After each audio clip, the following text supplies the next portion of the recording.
Hari umuntu wapfuye. Wowe namwe umuntu arabuzindukana. Barankubise ipiti. Bayinkubise mu mutwe uzana nagarukira. Wowe nabyo uzi kugira ngo nzavemo. Nacunze abaganga hajya n'abaganga babita niba ari abaseveseri. It was at this moment that he knew. He fought. Ngo ni basipiri. Oya. Ndabibagiwe. Babandi bakunda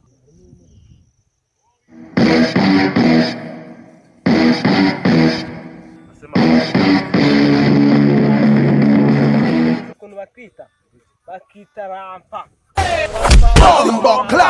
na kuri kubana nyine uri kumva ariko se akareka umurebe akaba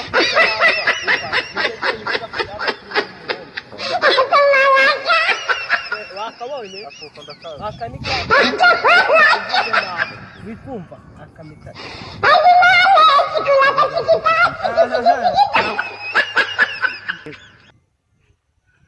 amaniga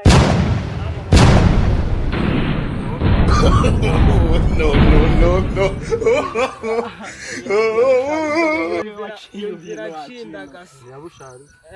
No sapi bekatari busha uwo muhanzi iyi ndirimbo suze komesa sasaka ntabwo uyizi kari ya no.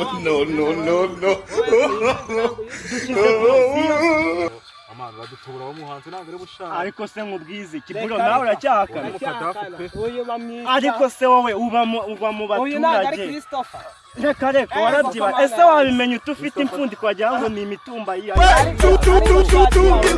nagibye ngo dukize indirimbo si yabushaka cyane mukadafu man iyi ndirimbo ni ya Christopher iki cyana rero urakibona ko gifite isura isa nk'ihoze igikoma ntago cyamenye ibintu no. Reba nawe bakurebera amatwi meze n'ibibabi by'amashu banzirebe aya matwi ariko se reba iyi sura uri mu bitse reba uyu mutwe nawe uyu mwana ejo witwara abanyibwati iyi ni imisumari yabipingiye heza mani bro n'ubu muracyabipingara tubireke by'indirimbo kuko twese twanebeye ariko se ubundi wabona umuntu ufite amaso nk'acyashye sogoma ariko se bro nawe dukizira ijosi n'iry'abanyarwanda Hari umuntu wapfuye.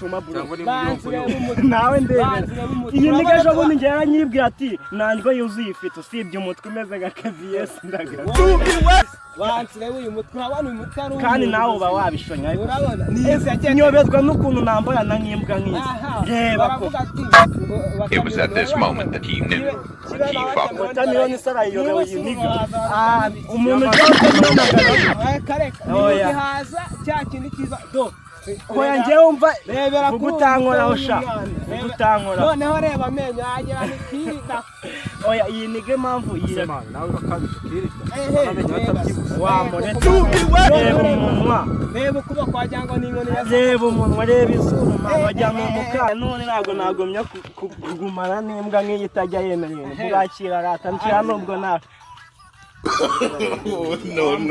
no.